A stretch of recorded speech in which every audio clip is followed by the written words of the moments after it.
Hey,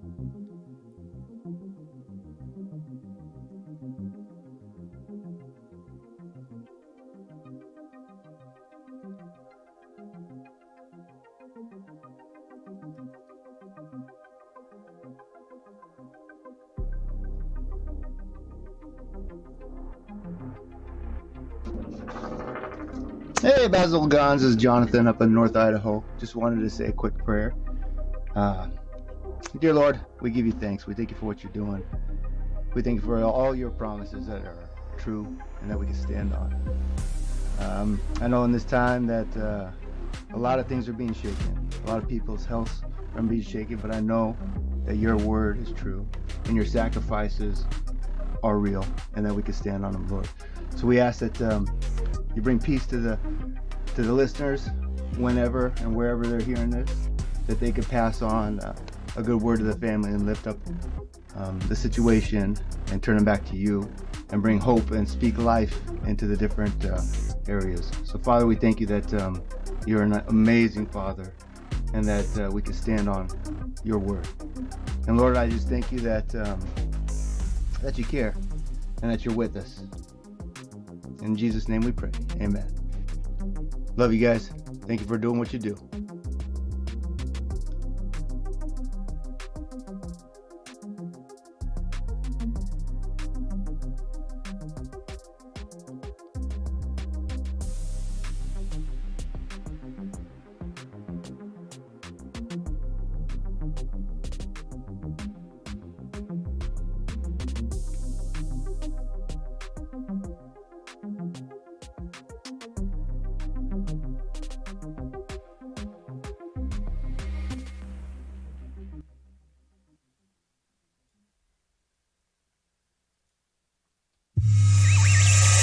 The world is getting crazier.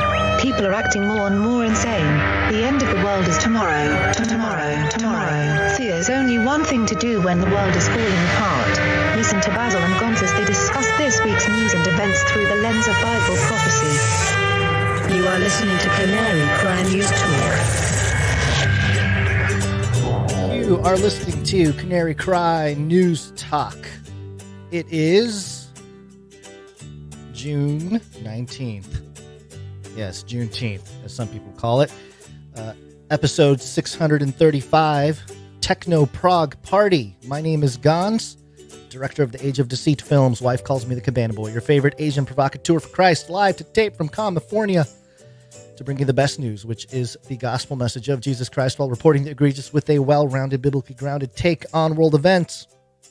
First matter of business, Basil is not here. He's okay.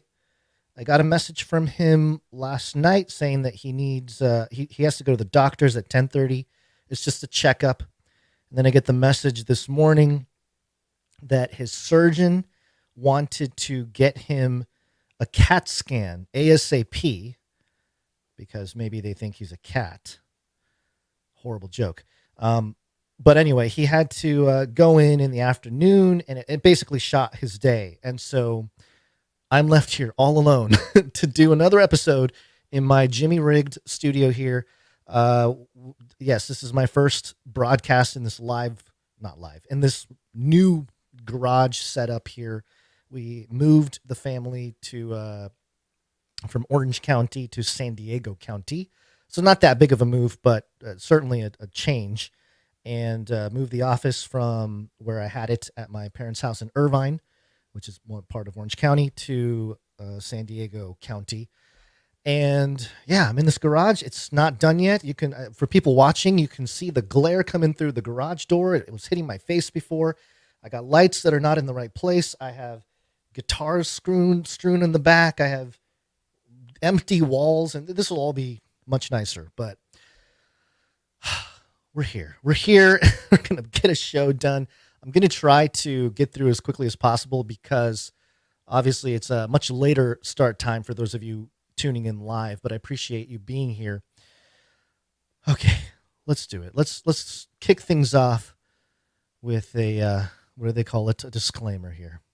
It's time for a disclaimer. Now listen up. YouTube. That's right. And just for all the content moderators and censorship managers out there, be they robots or humans, everything you hear on this show comes directly from the mainstream corporate news media. We do not claim to be experts on healthcare, geopolitics, military strategy, corporate law, or the moral and ethical implications of any of these topics, nor do we implicitly or explicitly support or subscribe to any sources or narratives containing misinformation, disinformation, or malinformation, as defined by the Department of Homeland Security. We're good boys. All right, YouTube, we're good boys. Oh, yeah. Good boys. Oh, look, here's Basil. Let me bring you up to speed. All right. So hopefully we get through all this today. There was a John Fetterman sighting. He's hanging out with our president, Joe Biden. What's he up to? Pretty crazy. And then we have a congresswoman who had a Freudian slip. We'll touch on that. Also, a bunch of deepfake and AI news about where it's headed. Obviously, everyone's freaked out about AI. Everyone's freaked out about how it's going to affect the elections. So we'll talk about how some of that is being reported and bring up a topic that I think I've brought up before, but something that I think is important for the future of politics in the world, especially in the United States. A little AI Jesus app in that AI section. And then we'll go to the Flippy update where farmers can use AI and a robotic arm to be more productive, more, I don't know, clean. I don't know. Get rid of invasive insects, that kind of thing. Also, we'll touch on the Joe Rogan, Robert Kennedy Jr. appearance / the drama that followed with Peter Hotez, Dr. Peter Hotez. And I'll share some of my thoughts about it, but there's some headlines here and some stories that cover the whole gamut of drama, basically, that's taking place here. And again, tie it back into what I think are larger implications as we do here. And then there is a new person in the White House on Biden's economic team, and he has an interesting history of publishing articles about the King Dollar. I think you might be interested in hearing some of that. Of course, the International Monetary Fund and BRICS and those guys are all about getting rid of the United States dollar. And then we'll touch on Taiwan at the end. Blinken met with Xi, and there seems to have been a change in tune in terms of what all that's about. So there you go. That's today's show. I'm going to, I got to, family stuff going on in the evening. So I'm going to try to be as quickly as possible, get through this as quickly as possible.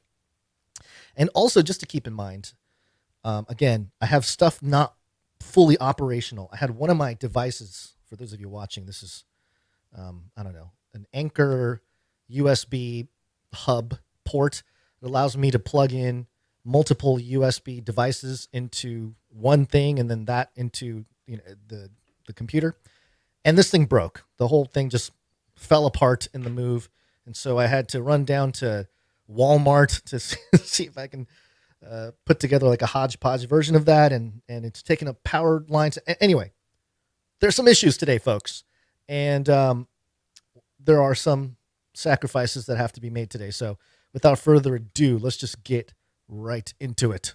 Are you ready to become cyborg? We've been following John Fetterman, congressman, for a long time. Ever since before he was even elected, we were talking about him because some reports had stated that he might be the first cyborg congressman. And it's interesting because that narrative has been kind of pushed back. They deleted some of the articles that had that reference and so on. So, and he's become popular because of his, inability to speak clearly as a congressman when a mic is in front of him in very public situations.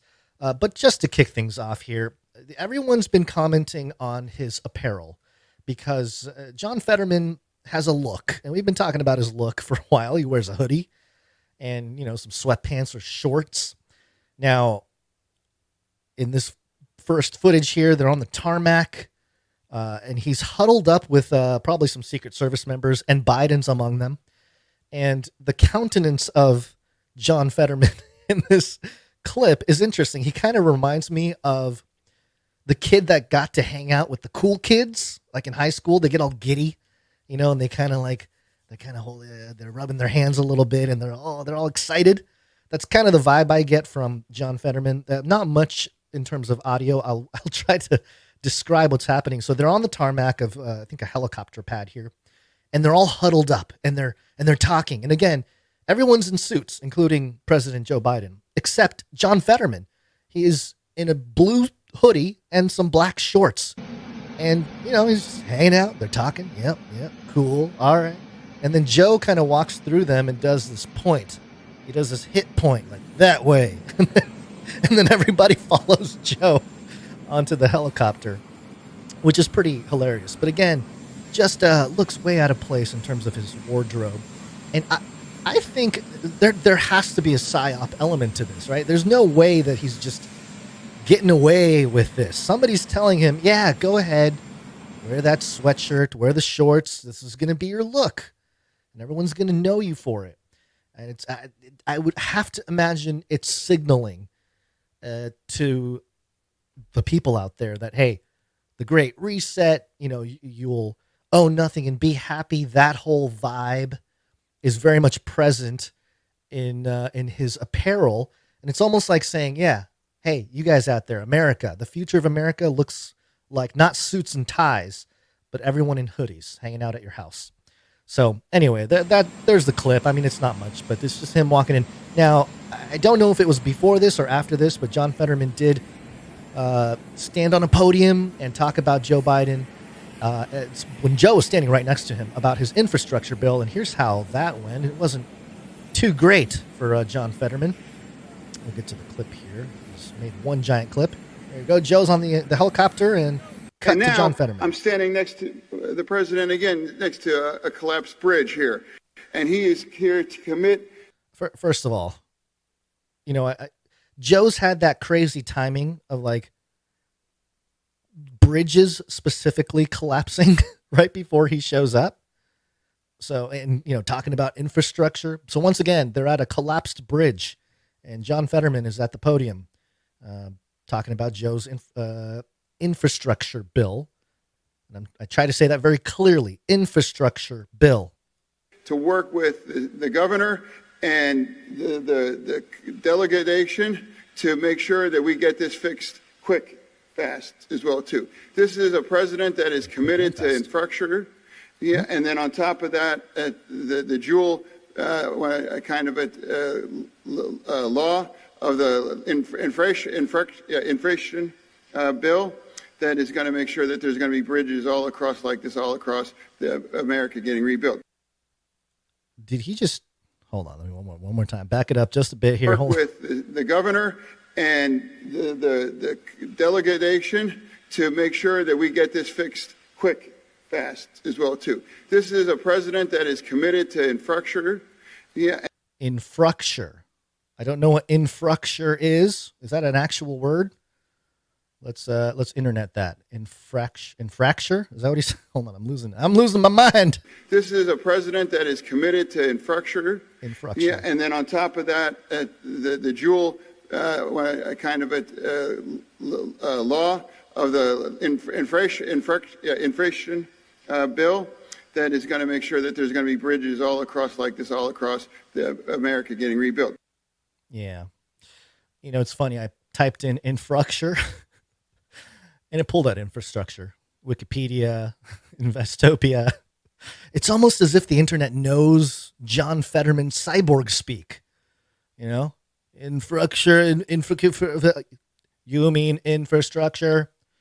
There you go, John Fetterman. Go back if you're new to our show. Go back a few episodes. We did a whole breakdown on John Fetterman and specifically his stay, his month-long stay at the Walter Reed Medical Center where he was treated for depression.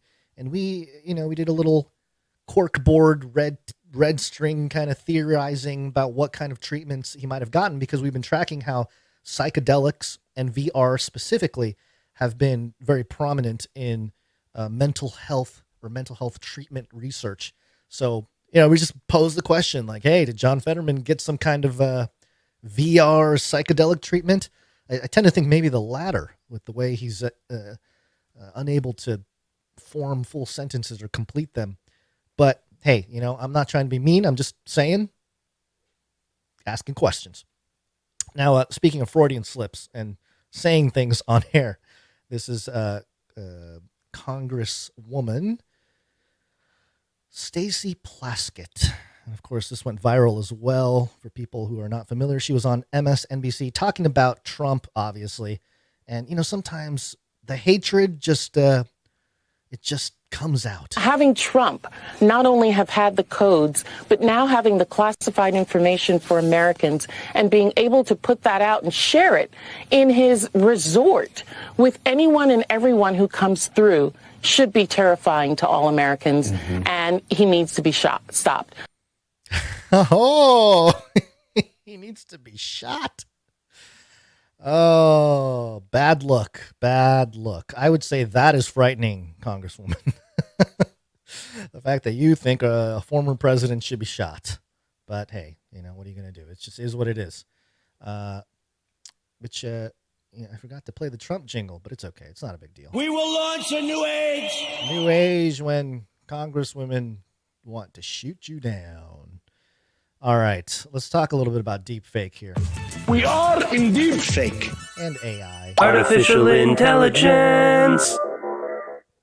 So obviously everybody is freaking out about AI for the last few months. It's been very interesting as we've gone from theorizing about these issues and talking about it in sort of, I guess, speculative in some ways, but more so for me personally, me, Basil, and this whole community, we've been talking about AI in the spiritual sense and the eschatological sense, which, of course, we come at it from the biblical narrative, the biblical prophecies, and those outcomes that seem to align pretty much with what's going on now. It's like if you look at the trajectory of where we are, where we're headed, you look at end times Bible prophecy, and you're kind of like, yeah, it's about right. It's about right.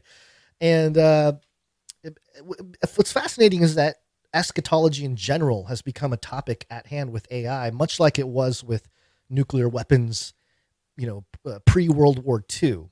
And it's kind of troubling that we're repeating similar things in this century as we did in the 20th century in terms of a very destructive, potentially destructive technology and a big breakthrough scientifically and how it might affect world politics and everything else. Now, this article that I have in front of me comes from the times.co.uk, and the headline here, deepfake images to be labeled under Sunak's plan to tame AI. Ooh, tame AI. PM mulls global regulator as he appoints advisor to slow down race to godlike tech.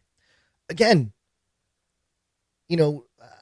I'd have to go back and look at the language that was being used in the propaganda for nuclear weapons in the 30s and 40s and really do a deep dive on it. But this godlike tech, the language is becoming spiritual and religious and everything else because they have these cosmic implications, or at least that's what they tell us.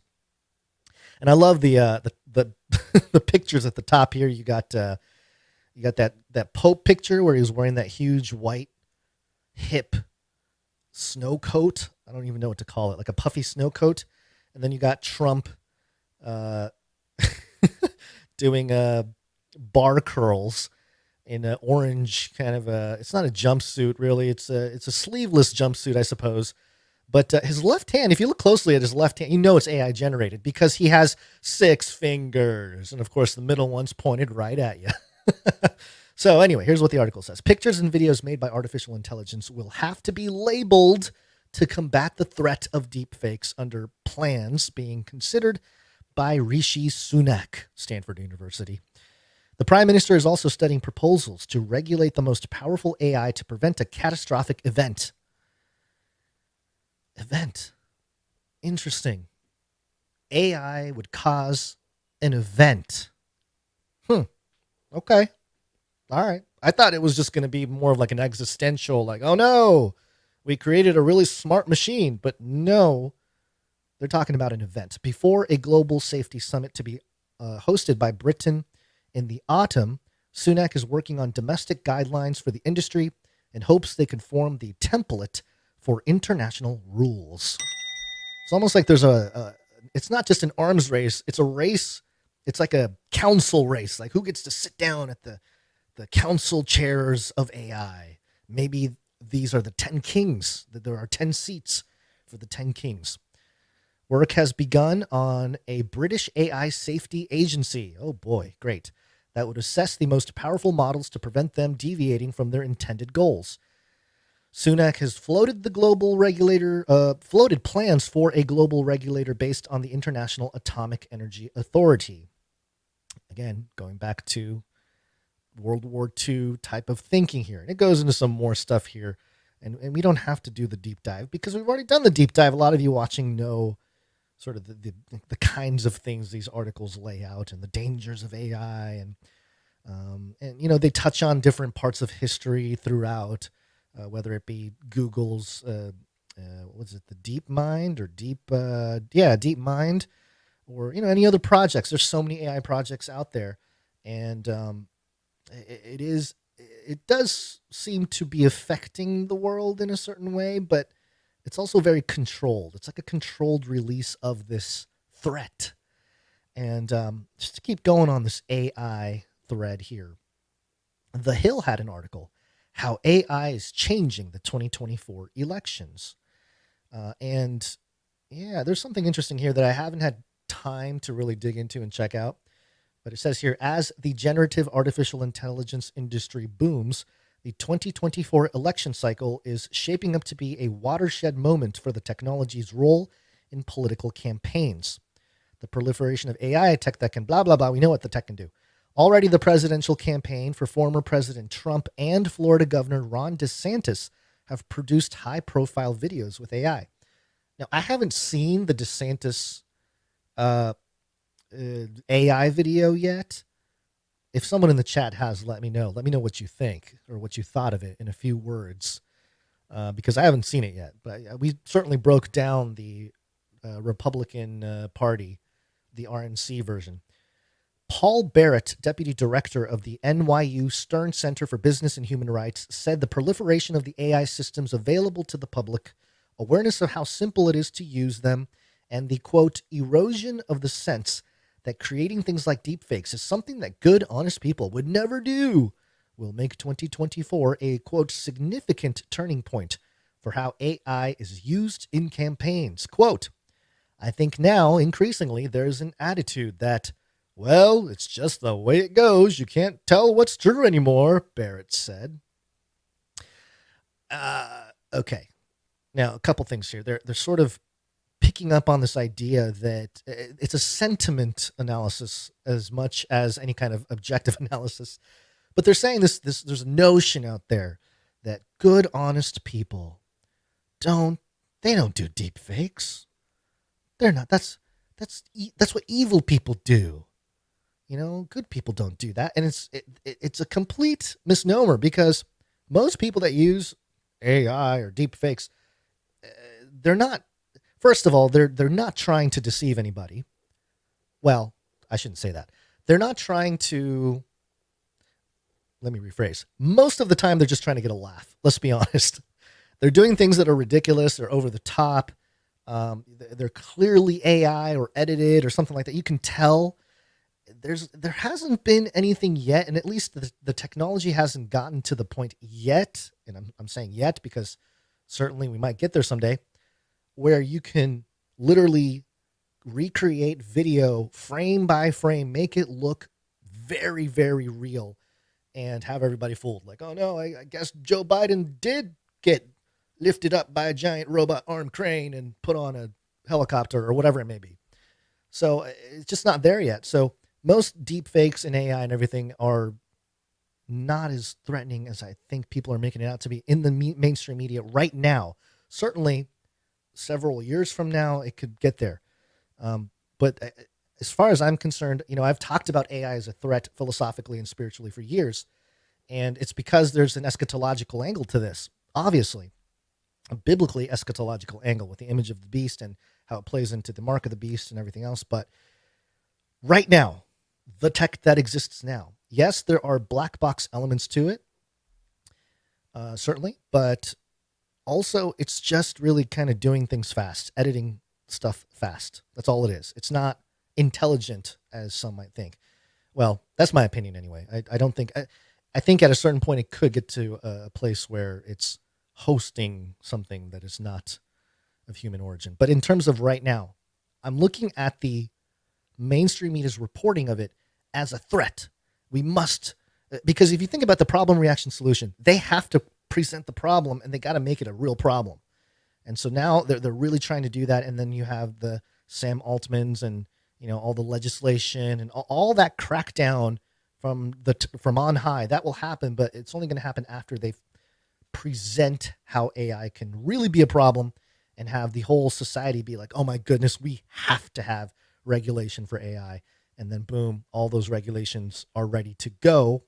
And I think part of that sort of false flag moment for AI could come in the 2024 elections. It just seems like everything is leading up to 2024 elections.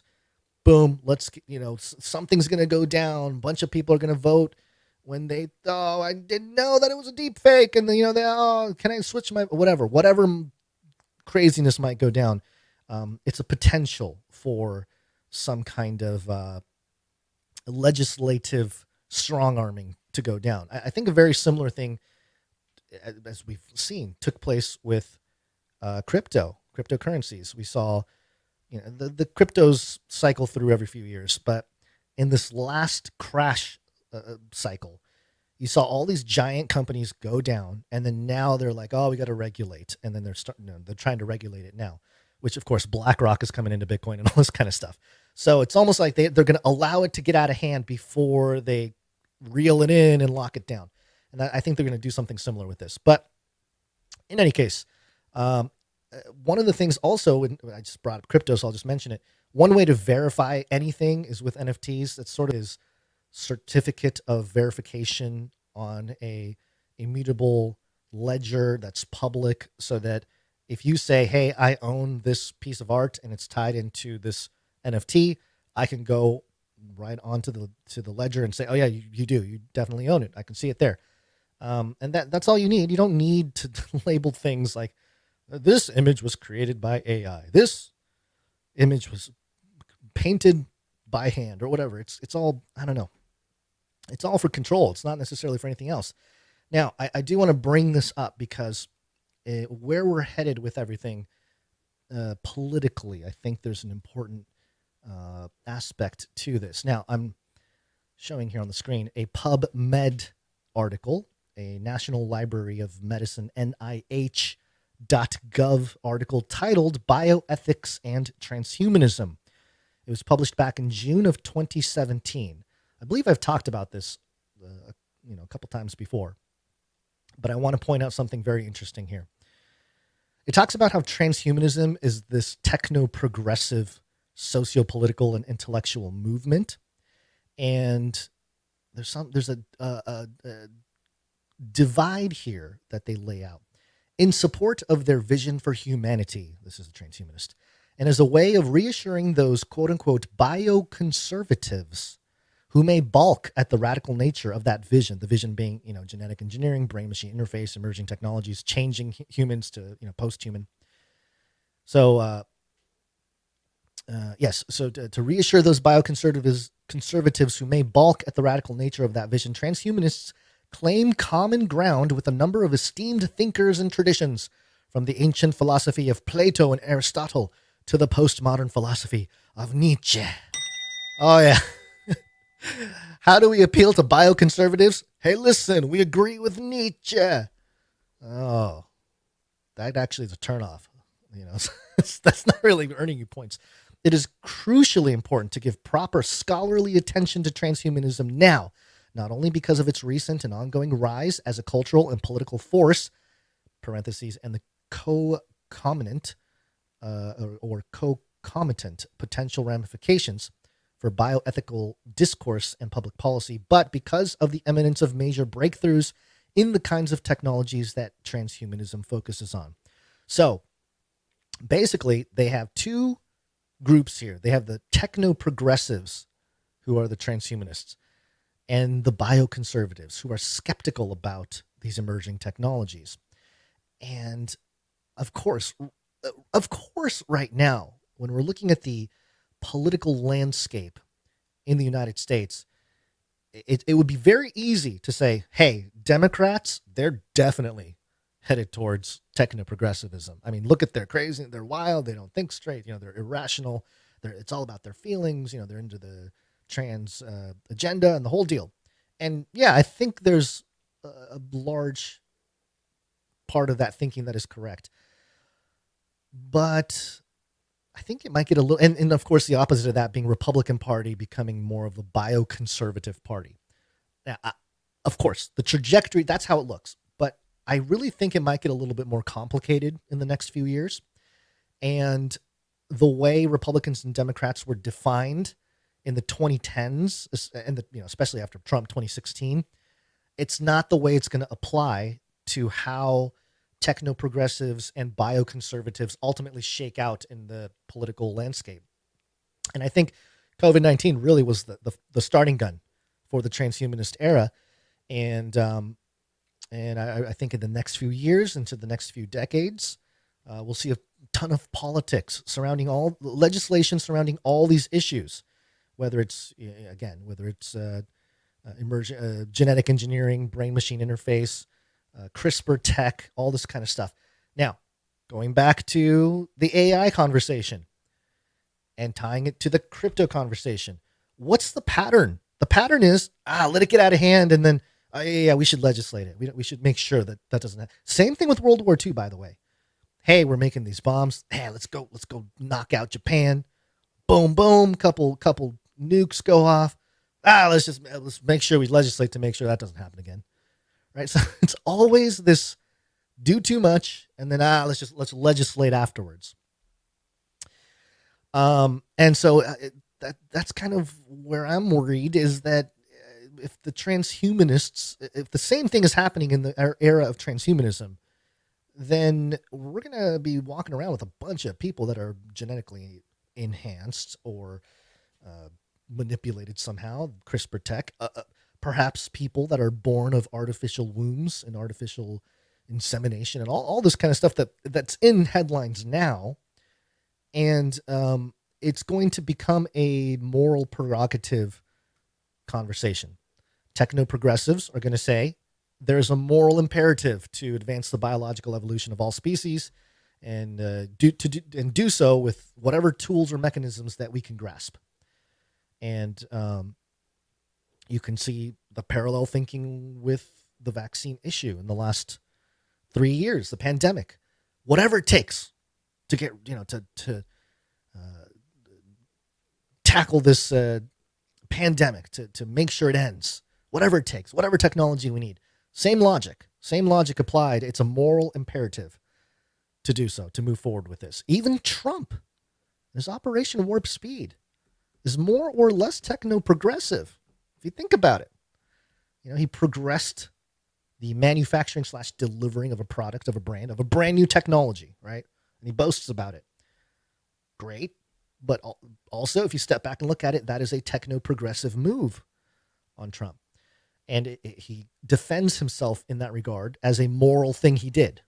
So bioconservatives, on the other hand, will see it as a moral imperative to preserve or to conserve the biological wonders that we already are. Since we're made in the image of God, there's not enhancements that we need. Now, perhaps there are medicines that can help us restore.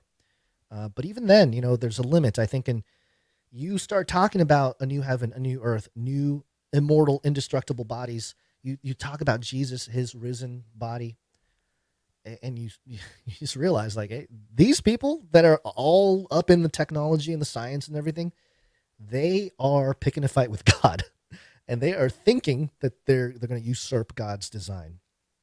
And it doesn't, as far as the Bible prophecy goes, they get pretty far to the point where they're even taking out saints, but it doesn't end well for them. So just saying, man, if you're on that team, just consider all that. Okay, so say all that to land on this article from theindependent.co.uk. Thank you for changing your logo to a rainbow, which is a message from God, actually, about not destroying or not flooding the earth ever again. But Of course, that's not what it means in today's society, interestingly. Whoa, what happened there? Sunlight just beamed through. Woo, that's a bright sun. I gotta figure out what to do with that thing. There's some birds out there. By the way, so real quick, the cool thing about the studio here, real quick, is I guess I can tell you afterwards. Let me finish my thought here. I don't want to get sidetracked. All right. Independent.co.uk. Thousands flock to AI Jesus for gaming relationship advice. Oh boy, we're so done over here. We are in Deepfake. A chatbot designed to resemble an AI Jesus has attracted hundreds of Twitch users seeking gaming and relationship advice.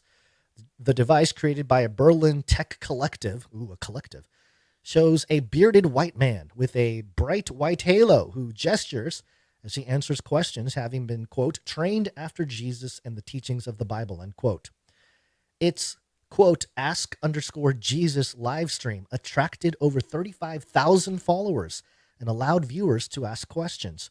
It was created by the Singularity Group, a nonprofit, which said the Twitch stream cost 322 euros, I think that is, per day for the chatbot voice, and 38 euros a day. Ooh, 33. What is that? What's L? I don't know what that is. Francs? I don't know what that is. For the for the GPT-4 model behind the boot.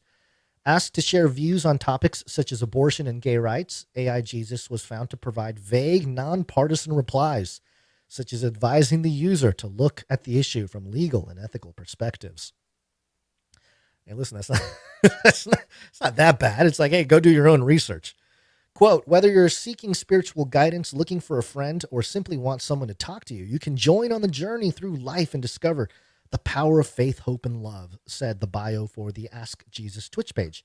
Twitch has, however, taken down the channel. Oh, Twitch. Bunch of losers. Sorry, I don't mean that in the literal sense, more of a spiritual sense. But come on, why are you taking that down?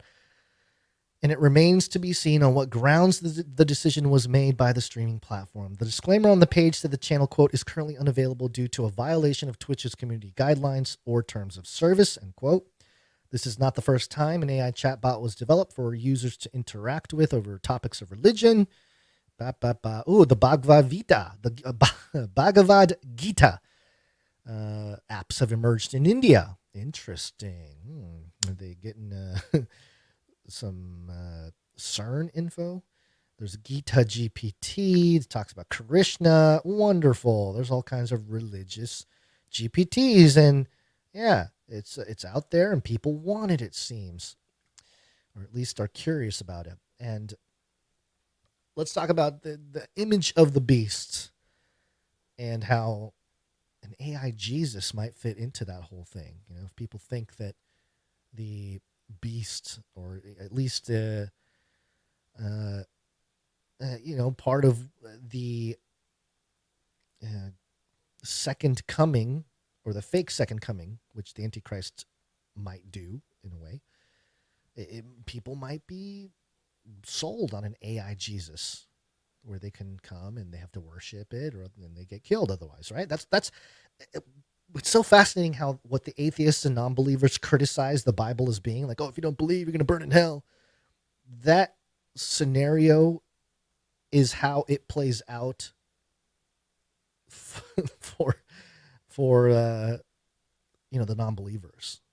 It's just very interesting. All right. So anyway, little rundown on AI, deep fakes, and everything else on this crazy, what is today, Monday? Gary, what day is it? Monday. Sounds like somebody's got a case of the Mondays. Gary, what day is it? Monday. Okay, that glare's got to go. That is a very strong glare. I got to tell you, this it's got to go. We got to figure something out with that. All right, we'll just white it out or something. I don't know. We'll figure it out. For those of you watching, as you can tell, my face is being glowed by the sun. Look at that. Gonz's face is glowing like the sun. So anyway, yes, we are moved into the new studio here. And the cool thing is I have like room. I can like step back. I can like walk. I have a chair too. I'm not sitting in the chair. I'm actually standing up. I have a standing desk with a crank, which is pretty cool. So I can like crank the table to get higher up. Everything's jiggling, or bring it down or whatever. That's kind of neat. I have my instruments back here. I have some things to put on the wall. Got my guitar right here. I just pull up the guitar and I can stand up and I can play, and it's kind of, it's fun. It's a nice little, it's not fully complete yet. But at the very least, you can actually watch me play. Whereas before, you couldn't really see what I was doing. But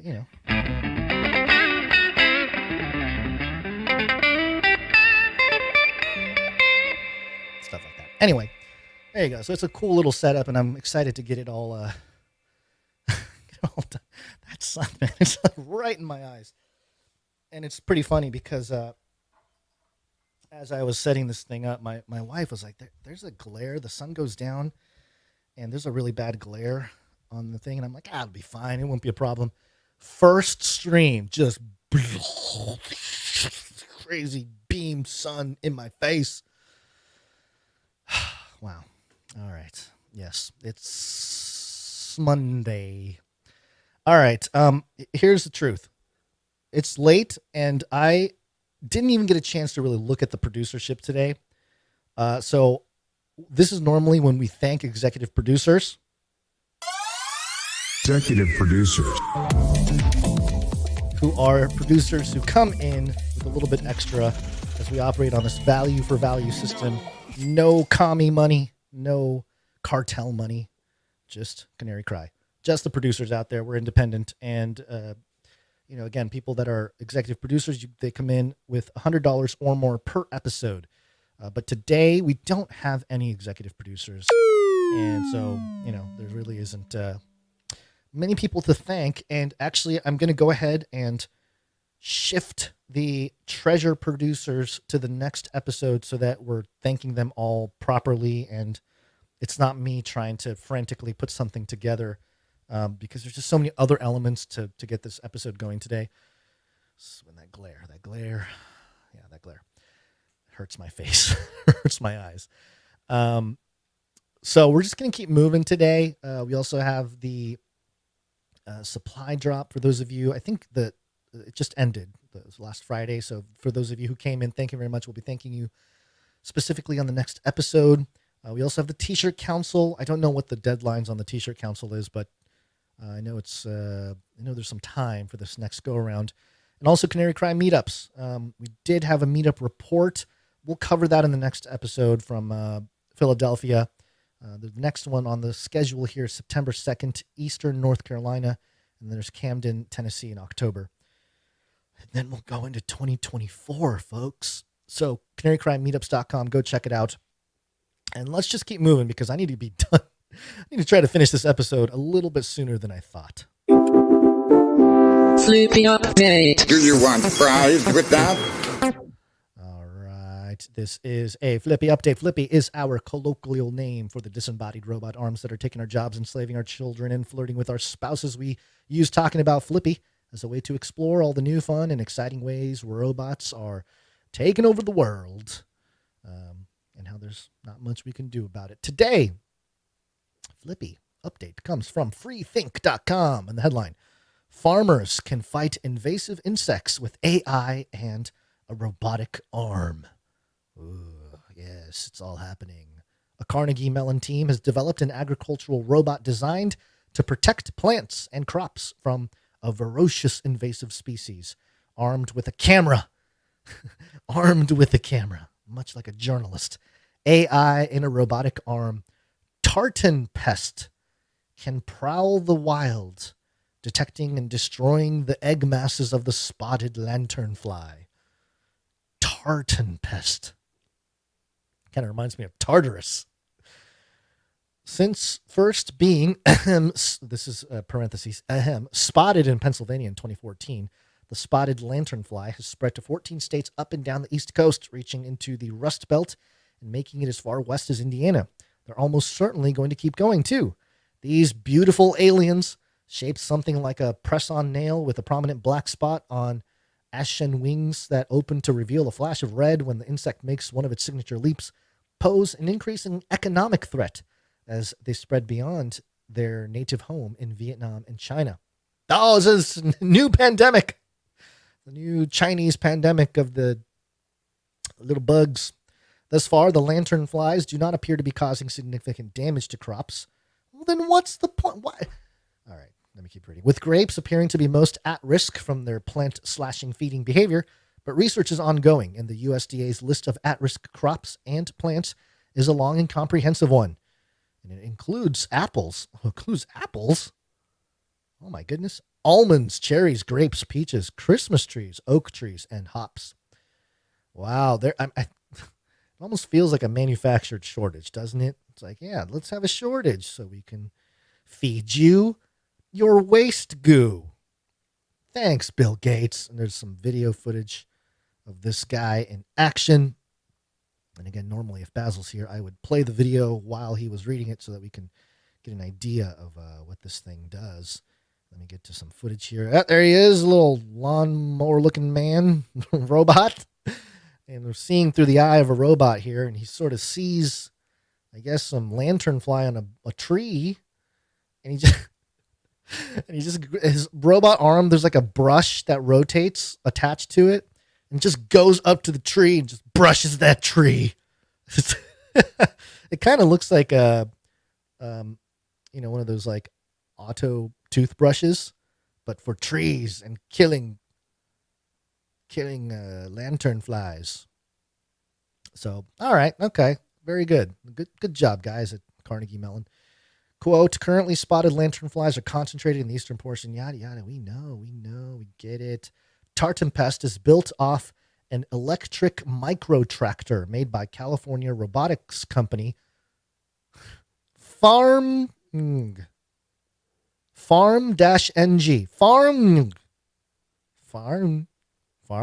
I can't. What in the world? A mounted robotic arm identifies the egg masses of the spotted lanternfly, which can resemble a brushstroke of whitish to brownish paint on hard surfaces like tree branches. When it spots one, it uses a drill brush to scrub off the eggs. The robot uses a deep learning model to identify the spotted lanternfly egg masses. The team worked with Iowa State biomedical professor R.T. Singh to gather enough images to train tartan pest. Quote, they have a data set with a large number of lanternfly eggs that people capture from their cell phones. Oh, wow. Wait a minute. Oh, okay. Well, okay. I'm hoping that means like people that are volunteering to take pictures of this stuff and then send it in or something like that. Not like we just scoured all cell phones and scrape the data of every time there was some kind of lanternfly egg on a tree in the background of all people's pictures. Singh's dataset contains around 700 images. Okay. Considerably less than the millions of images an AI would optimally have to learn. Oh, okay, so it's even limited on its dataset so far. But hey, maybe it's almost like they're getting ready for one of God's wraths, the locust that comes from the bottomless pit. And they're hoping that AI and a robot arm with a giant brush at the end can just like scrape them away. But that will not work. That will not work.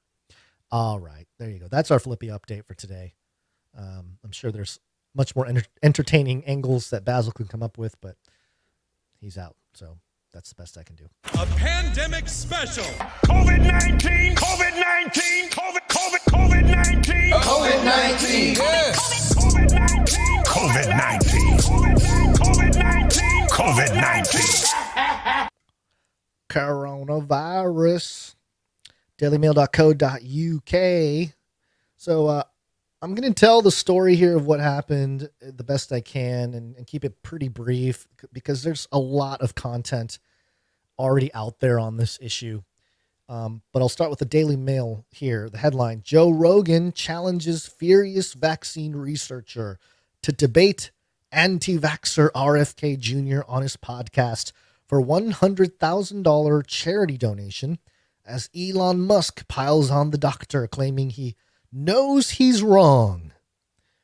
And just the talking points here, Joe Rogan, Elon Musk lashed out at pediatrician Peter Hotez on Twitter. Hotez criticized Rogan's recent interview with anti-vax RFK Jr. as nonsense. Rogan challenged Hotez to debate RFK Jr. for $100,000 donation to charity. So we're at that point now where and again, earlier, just moments ago, I said how we entered the transhumanist era with COVID-19. And that's because biological information, vaccines, any kind of genetic, anything that goes in our bodies for medical purposes, medicine, whatever it may be, has become so politicized that it is going to create the fork between people that will stick to conserving our biology the way that we are. And, certainly maybe there's medical things that are accepted or, medical progress that can be adopted with that group, but certainly not trying to be the tip of the spear and push forward and progress in that regard as the techno progressives would. They will find a breakthrough in some technology and immediately try to apply it to something. Oh, we figured out how to change eye color. Boom, let's change a bunch of eye colors of this town. Put the CRISPR stuff in their water, and then all the people in the town's eyeballs will turn to black goo or something. They have a different sort of mindset. But now we're starting to see sort of the clash, I suppose, of the mainstream media, big pharma type of thinking versus the more objective, grounded, true to the scientific methodology people, I suppose. Now, again, RFK Jr. running for president as a Democrat, and that's partly why I say the divide with bioconservatives and techno-progressives is not as simple as Republican-Democrat. I think we're seeing the beginning of that with RFK Jr. I think a lot of people that are that could call themselves bioconservatives would align with Democrat candidate RFK Jr. So, it's just one of these things, but maybe it's an outlier. Who knows? So that's what happened. Joe Rogan had the interview with RFK Jr. And then on Twitter, Peter Hotez started saying things, right? And then Joe Rogan hops on and challenges Hotez to debate RFK Jr. on the show, on the podcast, Joe Rogan Experience.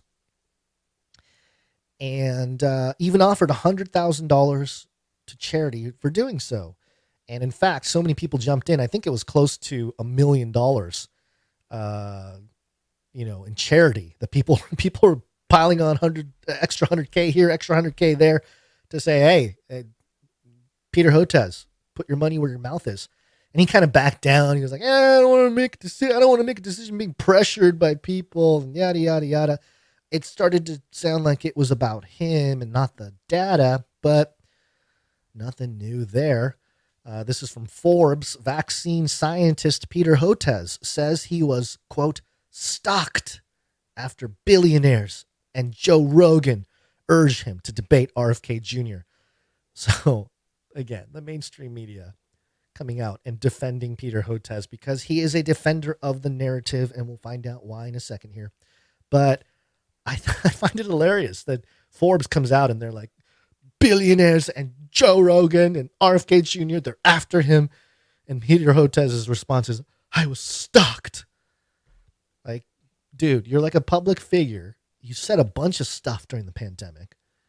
And now you're being called out for some stuff, and you can't even have a debate when there's money on the line for a charity. Like, even if you lose, there's money going to some good cause, at least, in theory anyway. So yeah, that's how the mainstream media comes out and defends Peter Hotez, but he's not alone. Or no, they're not alone. The Rap Yahoo Mirror. Mark Cuban blasts Joe Rogan and Elon Musk over vaccination big pharma debate. Quote, bull hockey, and you know it. Okay, thanks, Mark Cuban, guy who made a lot of money from CompuServe or whatever. It's like, and owner of Dallas Mavericks, of course. Who cares? Like, all right.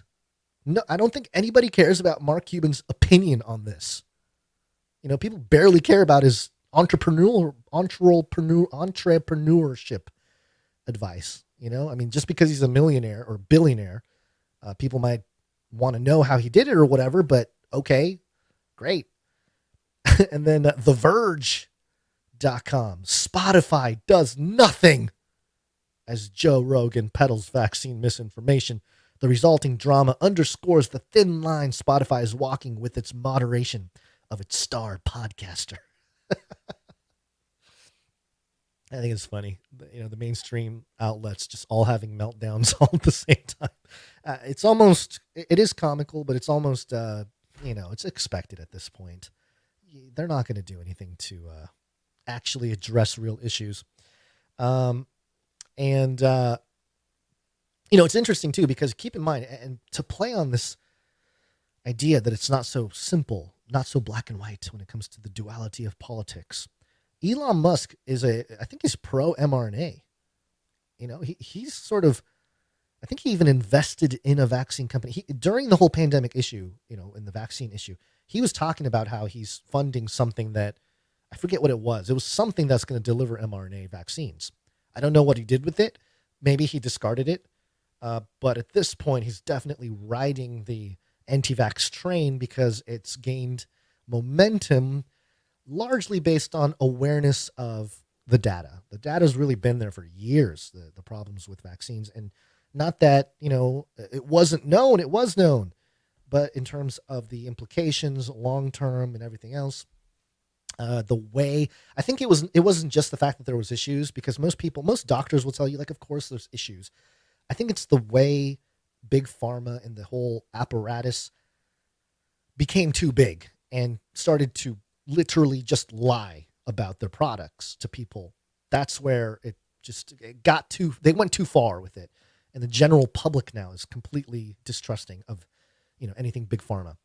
Now, Dr. Simon Godek had a thread on Peter Hotez, and he actually, you know, the Twitter is very interesting because you have all these people just doing research and putting threads together that have all this information, and a lot of it, they have clips and the sources. So in this first part of the tweet here, he says that, let's see, Dr. Peter Hotez in May of 2021 advocated for vaccinating children to achieve herd immunity. His narrative was uncritically pushed by the mainstream media. Millions of children were harmed because of him. So he pushed this idea of wanting to vaccinate children. The problem is that until April 2020, he was claiming the opposite. Back then, Hotez expressed his concerns about a potential vaccine for the seasonal cold virus. But how did it come to pass that he suddenly changed his opinion and labeled all critics as anti-science? So there you go. There's all these receipts of him saying, hey, I don't know about this. We shouldn't move forward with this. There are problems with, vaccines, at least, these seasonal cold vaccines or whatever. We shouldn't really push it. And all of a sudden, in 2021, boom, change of story. What happened? Dr. Simon Godek explains. Here, too, the follow the money principle applies. It appears that Peter Hotez is a conscienceless mouthpiece who will do anything for money. In this case, he received funds from the Bill and Melinda Gates Foundation. I doubt that these were the only financial contributions he received. And he has a screenshot here where it shows the amount of money that was received. And, it's a good amount. Good 6 figures in there. So, what is that? Let's see. Therefore, it's unsurprising that he rejects the current $1.5 million bid and refuses to debate with Robert F. Kennedy Jr. So, there you go. And just to wrap things up, I do have a clip of Hotez. He was on Joe Rogan, I think years ago, maybe at the beginning of the pandemic.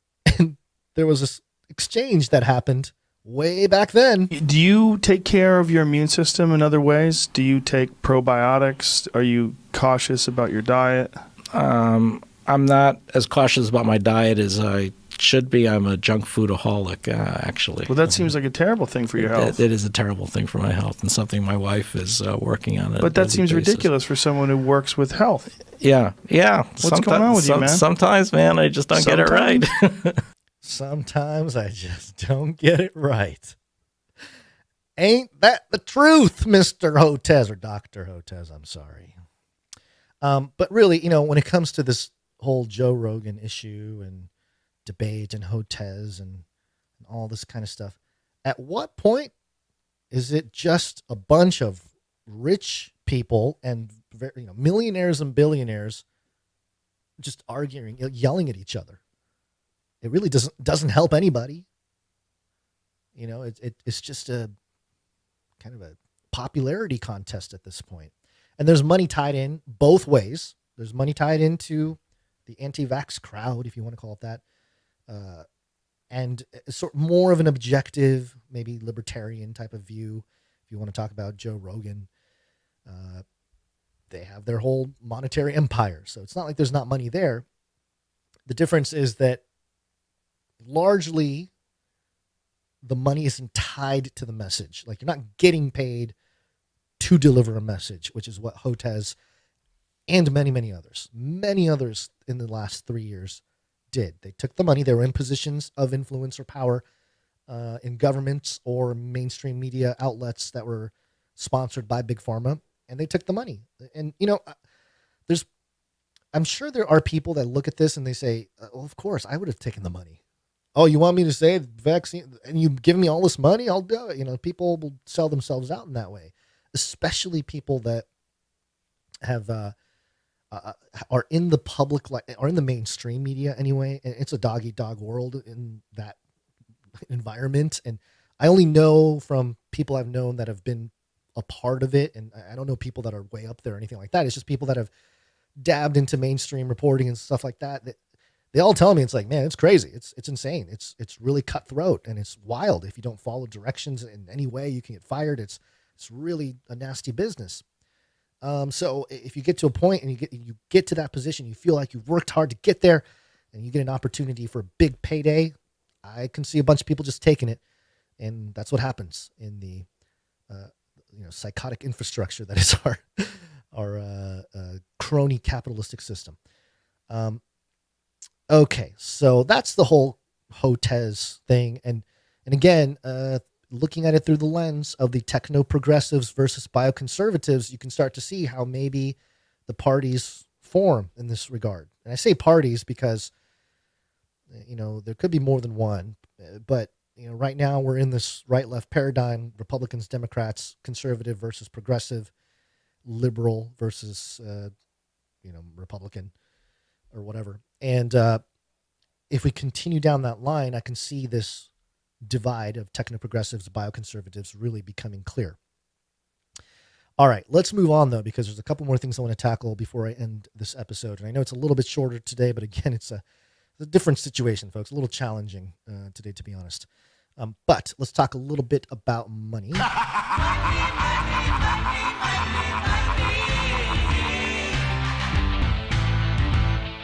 And it's about crypto. Is this a crypto? Crypto? Do I look like I know what a crypto is?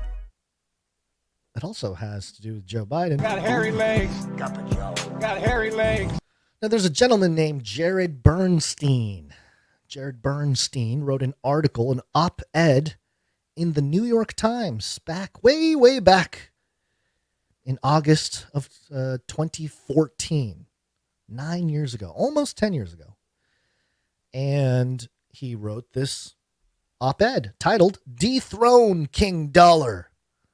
Whoa, sounds like a crazy man in 2014. What are you talking about? Dethroning the dollar? What are you talking about?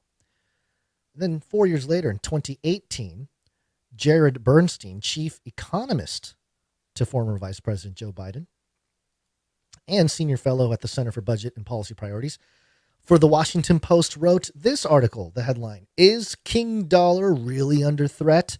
I, parentheses, sort of, hope so." What? Is the king dollar really under threat? I hope so, says Jared Bernstein. Huh, okay. So he's talking about the death of the king dollar in 2014. And he's talking about how he hopes the king dollar is really under threat in 2018 in the Washington Post. And then it was announced on, I think it was supposed to be June. Oh, this one says February 2023. I believe it was June. Hold on, let me double check this because, I guess this is the official announcement here. So, okay, maybe that's why. Jared Bernstein was announced as part of Biden's, one of his key members of Biden's economic team.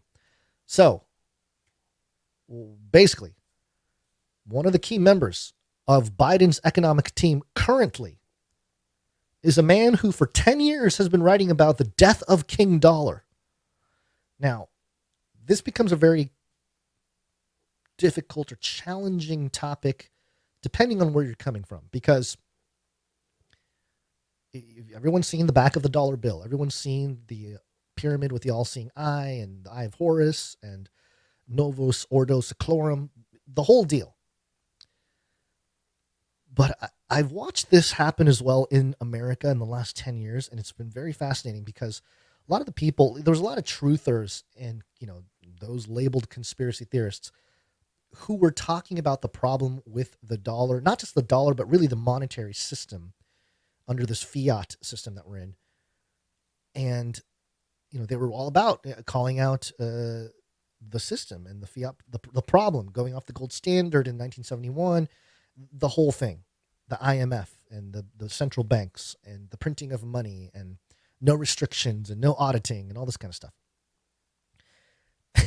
And then as we went through the last few years, the same people that were really against the dollar in a sense, like really kind of skeptical about the fiat system, all of a sudden they were like, oh boy, they're crashing the dollar. We got to protect the dollar. We got to keep the dollar number one because we got to keep our way of life.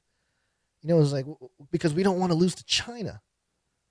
And it's like, oh, what happened to the dollar's evil thing? So I'm not saying everyone's like that, but I noticed a large contingency of truther types that went from, down with the economic system as it is currently, to all of a sudden, we can't lose to China. We got to preserve the dollar. We can't let China have it. So it's okay to bash the dollar when, you are the world reserve currency. But as soon as that's in threat, then it's, we got to make sure the dollar stays in control. So very interesting, very fascinating. Now, on top of this news is more news. The IMF, this is from CoinDesk.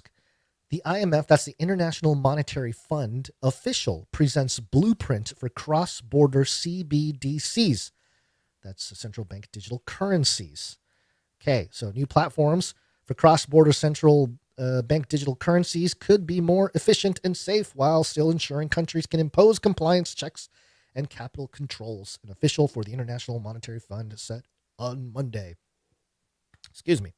What is hilarious about this is that, and if you've been in crypto for a few years, you know this, it's like cross-border payments. What do you think cryptocurrency does? Right? It's made so I can send through the internet. You can send it through other ways as well, but mostly through the internet, some kind of monetary value to anybody in the world who has access to the internet, irregardless of borders. Now, there's a positive and negative to that. The positive is that you're not stricken by the central bank system. You can get around it. You can save a lot of money from fees. If you try to send money to places in different countries, you get all kinds of fees stacked on top of fees. And by the end, you're barely, the money that you sent, maybe half of it or less gets to the people you're trying to send it to. So that corruption, you get to kind of go around that. That's a positive, I guess, for most people. The negative is that, of course, it's sort of a mark of the beastie type of thing. It's available to anybody who has the internet. And it could lead, it probably will lead eventually to a very highly dystopic situation. That is, it's going to go full circle, though. It's got to be that freedom that is unleashed, but only, brought back in with corruption. Because the next time it's corrupt, after a bout of freedom has already been unleashed, it gets really bad because they have to be more evil to overcome the goodness that has come from it. So anyway, I'm just rambling on here. But yeah, cryptocurrencies like Bitcoin or XRP, I know there's lots of people that are into XRP. XRP specifically was made for cross-border payments. So, and, between banks, between institutions, not just, your common citizen. So for the IMF, the International Monetary Fund, to be like, hey, check this out. We have this new thing. It's great for CBDCs. It's like, nobody's buying it. Oh, maybe people with a lot of money who are very unintelligent because they're, and I shouldn't say that, but I'm saying they're out of touch because, sometimes people make a lot of money and they lose touch with reality in certain ways. They're just off into whatever world. Those people might buy it because, we have a new cross-border CBDC payment. Hey, this is a fantastic idea. Oh, what a breakthrough. And really, projects like that have been happening for like 10 years. All right. So anyway, that's from CoinDesk there. And then this is from a few weeks ago. Bloomberg reporting BRICS draws membership bids from 19 nations before summit.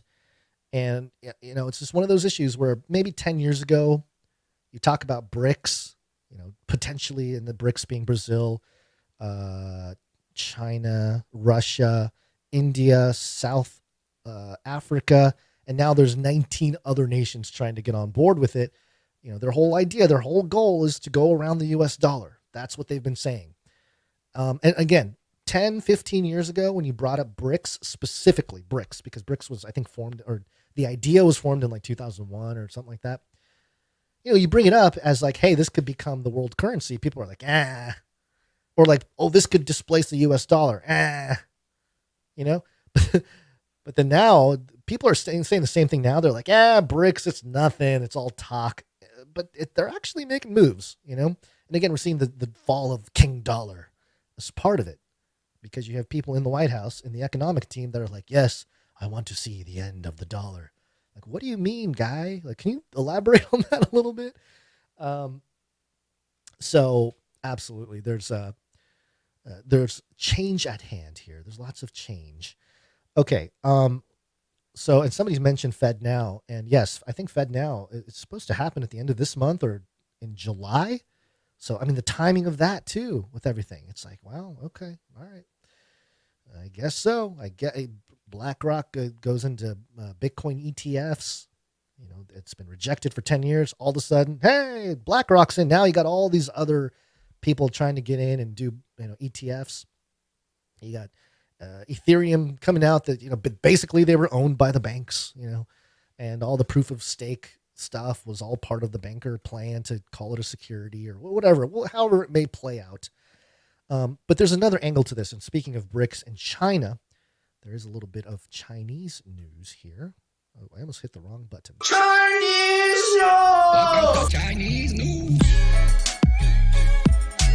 It comes from China. China. China. It's not racist at all, no. Politico had an article, Build Better Ties Instead of Only Asking for Microchips. Taiwan tells Europe.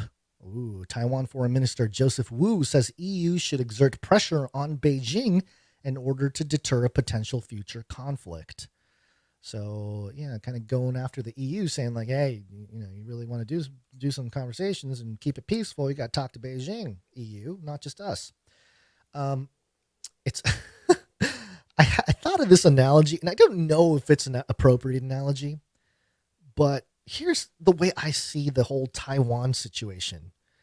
So Taiwan, let's just call Taiwan the daughter of China. Okay, so China's the big daddy, and Taiwan is the beautiful young daughter. And the beautiful young daughter has lots of potential, and she's youthful and beautiful, and she's ready to conquer the world. Well, the United States comes in. He's kind of the bad boy, like, yeah, I can get things done. And then, he tries to woo Taiwan, like, hey, Taiwan, come with us. Your daddy don't know what he's talking about. You gotta run with the cool kids or whatever. I don't know what this is. But okay, so the idea is the United States tries to pull Taiwan away, but they can't quite do it. And then the EU, they're kind of softer. They're kind of like, oh, hello, like, would you like to go on a date or whatever it is, And Taiwan's like, you got to go ask Beijing, go ask China, go ask Beijing if you want to keep this thing peaceful, because whatever you're doing is not working. It's just the way I look at it. And the way I see things, I don't think the U.S. is going to win the Taiwan situation. I think the writing is on the wall. At least that's what it looks like with the way things are going. Now, Bill Gates went and met Xi last week. And along with the trip, it's so weird how everyone focused on Bill Gates meeting Xi, but no one really talked about Blinken, Abe Lincoln, Anthony Blinken, Abe Lincoln, weird, going over there and meeting with Xi. Now, I have a clip here. It's 50 seconds. The first part is Xi and Blinken shaking hands. But if you watch, how normally you shake hands with a foreign diplomat or whoever it may be. And the photo ops, when they take a picture with the handshake. But in this occasion, if you watch carefully, they shake hands, hands come apart. Hands come apart for the photo op. So they're just standing there looking at the camera. I think those little things are indicative of where this is headed. That, hey, yes, we're having a conversation, but we're not allies. We are competing. And then they are in this giant room, and they're, of course, Xi goes to the head of the table, and they're all got their masks on. Of course they do. And so they sit down. Now, this goes right into the clip of Abe Lincoln once he got back doing a press conference. Here's what he said. Taiwan, I reiterated the long-standing U.S. One China policy. That policy has not changed. It's guided by the Taiwan Relations Act, the 3 joint communiques, the 6 assurances. We do not support Taiwan independence. We remain opposed to any unilateral changes to the status quo by either side. We continue to expect the peaceful resolution of cross-strait differences. Okay. I don't know if you caught that. But he said, let me just repeat that again so people can hear it.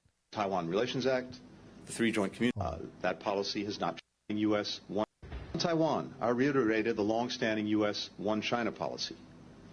That policy has not changed. It's guided by the Taiwan Relations Act, the 3 joint communiques, the 6 assurances. We do not support Taiwan independence. We do not support Taiwan independence. Really? That has not been the talking point for the last year. Let me pull you back to 2022. Joe Biden being asked specifically about Taiwan in this press conference on CNN. Are you willing to get involved militarily to defend Taiwan if it comes to that? Yes. The idea that it can be taken by force, is just not appropriate. It will dislocate the entire region and be another action similar to what happened in Ukraine. Okay, so just a few months ago, they were saying, no, we're going to militarily step in if China tries to take over Taiwan. It's like, okay, all right, so we're supporting Taiwan's independence. And then Blinken goes to China, comes back in his first press conference. He says, I don't know, we never supported Taiwan independence. What? What are you talking about, dude? So anyway, fun stuff. All right. And as part of that, and of course, and more recently, you had Insider here. U.S. would destroy, this is from March, so I'm just pointing this out as part of the conversation. U.S. would destroy Taiwan's semiconductor factories rather than letting them fall into China's hands, a former national security advisor says. And yeah, they were talking about, hey, we'd rather just have Taiwan blow up and destroy it rather than have China take over. Okay, what happened to all that talk? I think what's happened is the writing's on the wall. Taiwan's not going anywhere in terms of out of China's rule, in a sense. They're able to operate somewhat independently. They can kind of make relations with other nations, because they're sort of proxy. They're not like, directly under China in a sense. Although China thinks so, but, in the world context. But I don't think China's letting him go. And I think that's why we started seeing all these reports about how, the people in Taiwan, the Americans, there's an evacuation plan being placed. And then we also saw, I think the bigger sign was NVIDIA chip manufacturing company, became a $1 trillion company in the last few weeks. It went up like 20-something% in a day or two, just skyrocketed. And that to me signaled, they're investing in American chip making. Why would they do that? They're not going to get Taiwan. That's kind of the temperature right now. I don't know if it's going to play out that way. And certainly 2027 is the target date for the war and all this kind of stuff, including Xi's, reinstatement, or, we'll see if he'll concede or, likely push forward and try to maintain power in China, which is my guess. But, it's very interesting because the controlling of the manufacturing of the chips really controls the next generation, the transhumanist generation, the techno-progressives and the bioconservatives. Both will rely on semiconductor technology to push forward their agenda and their message. So there you go. I'm going to end the episode there. I do want to thank some people real quickly because, it's just part of due diligence here. We're going to quickly do a speak pipe. Please leave a message after the tone.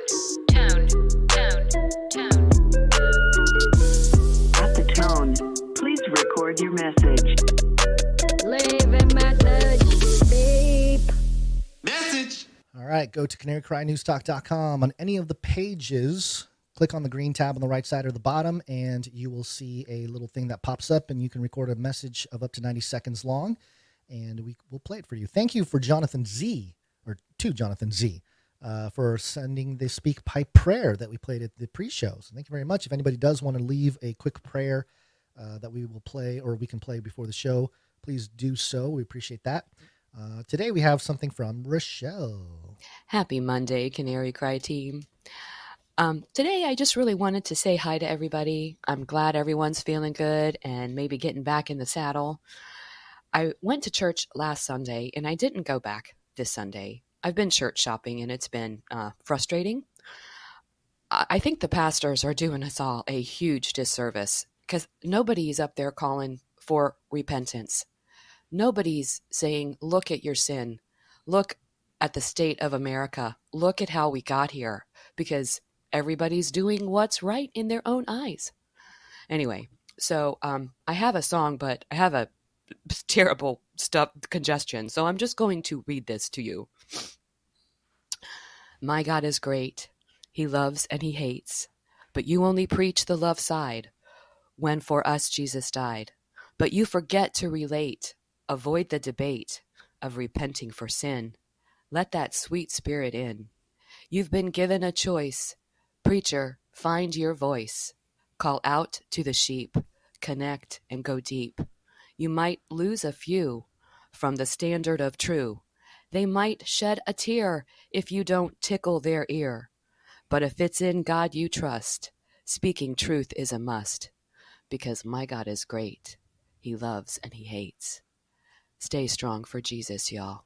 Love you guys. Thank you very much, Rochelle. And just real quick, sorry, I just had to run into the house real quick and give a blanket to the baby. Joe, who leaves messages and feedback on the show, not for public, but for us. I talked about this acronym TISE or TISE, T-I-S-E, technologically induced spiritual experiences, a few episodes ago. And I was like, hey, maybe we can call it TISE and get people to talk about it. And he suggested that I call it TISE, T-I-S-E, TISE, as if, to entice people. Very good. And in fact, if we use entheogens and technology-induced spiritual experiences, then we can use the E-N and the T for technology, I for induced, S for spiritual, E for experience, and the acronym can be entice. So, I don't know, just some stuff there from a couple episodes ago. Let's quickly do some audio production. Audio production.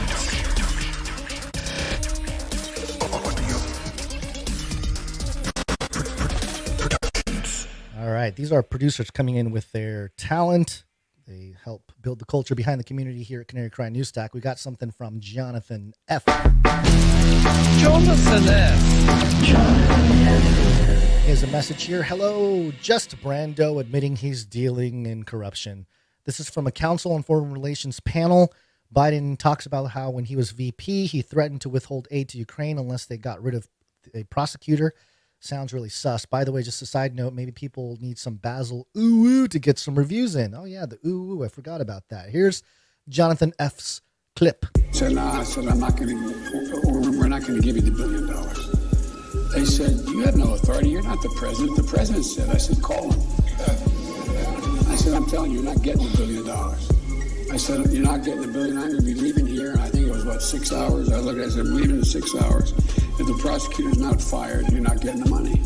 Oh, son of a boom, boom. Got fired. And they put it. I remember that. Wasn't that, I think that was when he was VP, or maybe it was shortly after. But no, I thought that was a long time. I thought that was like 10 years ago. Maybe. I don't know. But yes, Biden did admit on camera with a mic saying like, yeah, basically, I told him he won't get his $1 billion unless, you fire this guy who was the guy who was investigating into Hunter and Joe. So, all right. Yeah, there's no politics going on there. Thank you very much, Jonathan F. And we got some art. One art, please. And that art comes from Sir Dove. One art, please, from Dove. And Sir Dove says, peace. For this week's Bible artwork, I did an illustration for 1 Corinthians 10:13. No temptation has overtaken you that is not common to man. God is faithful, and he will not let you be tempted beyond your ability. But with the temptation, he will also provide the way of escape, that you may be able to endure it. Hope you guys like it. Keep doing what you do, and I'll keep praying for yins. P.S.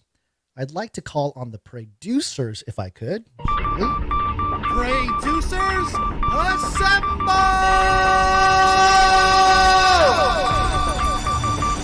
Dove says, my wife is 37 weeks pregnant and our baby is still breached. Please pray for my wife and baby that we have a delivery without complications and for everyone to be healthy.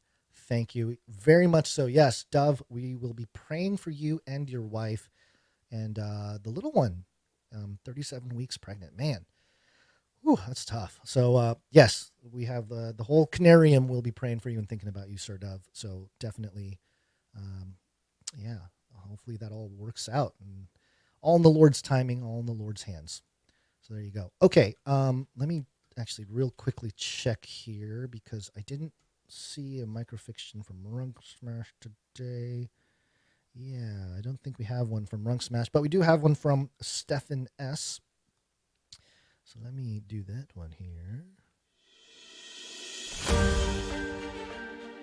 In a Hex Hacks short with split screen frames, Nadia wears a tinfoil hat, dangling wire clips. Her hands clasped in front. The other shows Mario careening over the go-kart track with grace and style, captioned, "Mind control is like magic." Oh, mind control, it's like magic. I messed it up. Sorry. All right.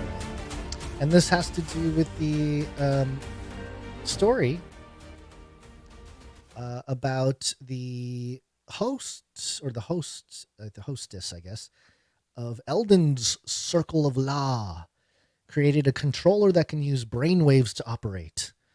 I think we reported on this. I certainly had planned to, and I did dig into it. I think we did. Basically, she had this device that was on her head, and you're watching her, and then you're watching her play the game, and then she's having all these reactions. But it's just kind of weird because she's not like moving her controller with her hands or anything. She's just sitting there. It's like, oh, great. This is where we're at now. So there you go. Thank you very much, Stephen S. And thank you to all the producers who came in with their talent and their treasure. Again, we're moving the treasure producers to the next episode and thanking you all together there. And you'll get credit for both episodes. So sorry about that. But yeah. And then also our producers coming in with their time, starting with the Clippies. Clippy on those videos. Thanks. Thank you very much. That is Emsworth, Faye Liver, and Jones and Laura. A little bit dormant right now, but it's okay. I think we're going to fire things up again, and it's partly due to us not being able to get our stuff together. But hopefully now with the move over from my part, and and actually we're still trying to figure out babysitting, and there's a few things to work out here. But we will get it done, and the producers coming in to clip the show are very much appreciated. And that is also because of the fact that we have timestampers. Timestamp, it's hard work. Timestamp. Jade Bouncerson, thank you very much for doing the timestamps for episode number 643. Appreciate that. Jam, thanks for the links. Clank, thanks for the updates. Marine M, we will knight you. I promise it'll happen. We just need Basil for that. I think it'd be better to be knighted with both of us there instead of just one of us. So apologies for that. All right. And Cody is saying, Gons, you take the kids to the park and let them run until they want to go to sleep. Yeah, I know. We went to the park today. We played in the pool in the backyard. We don't have a pool. We bought the $12, Home Depot pool, but they played in that for like 2 hours. Those kids, man, they're like little energy batteries. They just keep going, man. It's tough. But yes, thank you for the advice, Cody. If you have any more ideas to get kids to, get tired, let me know. My parents had to put me in the sport of swimming to have any kind of effect of tiredness. So there you go. Thank you very much to everyone there, to Clank, to Jam, to Sir Ike for the links, although Sir Ike hasn't sent a link in a while, and nobody has really sent much in the links. That's Canary Cry .report is where you go to submit articles for consideration. So there you go. And I think that's it. All right. I have children waiting. It's getting dark. The sun is no longer blaring on me. Okay. We got through this one. I know it's a little bit shorter. It was a little bit sporadic. It was a little bit wild. I had sun shining in my face. I'm sweaty. It's hot in the garage, but we got it done here. And we'll be back Wednesday. We'll see what time. I don't know. We'll figure it out. I'm going to end the show now. There isn't going to be much of an outro. I apologize. It'll just be for today. But we will see you Wednesday. Thank you very much. And remember, are we ready to go with that? Oh, no. Oh, yeah. Oh, yeah. Let people know about the show. Maybe not this episode, not the greatest episode to share with friends and family, or maybe it is. I don't know. It's only half of us here. But if you don't know what to do, here's what you do. Grab them by the cage. I messed up the line. You walk right up to them, grab them by the cage, and then you shake them. The end of the world occurred pretty much as we had predicted. I want to shake things up, stir up some controversy, rattle a few cages. Hey, stop that! You'll never silence me. I'm the last angry man, a crusader for the little guy. Leave the bird alone. Never. Rattle a few cages. Rattle a few cages. The human race will have every opportunity to improve. And if they don't? Ask Noah. Just ask Noah. All right, hopefully next episode we get more people on Rumble, especially in the Rumble chat, because I had the Rumble chat window on the screen and nobody's chatting. So come on, folks. There's only like one that showed up. There's a little more on the actual thing. I don't know what happened.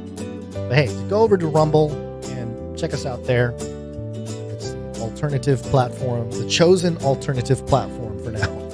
So, okay, I got to get back to family. So we're going to keep it short here. Thank you very much, everybody, for being here. Another episode of Canary Cry News Talk. We'll be back on Wednesday for episode 636. Have an awesome day. God bless. And remember to think outside the cage.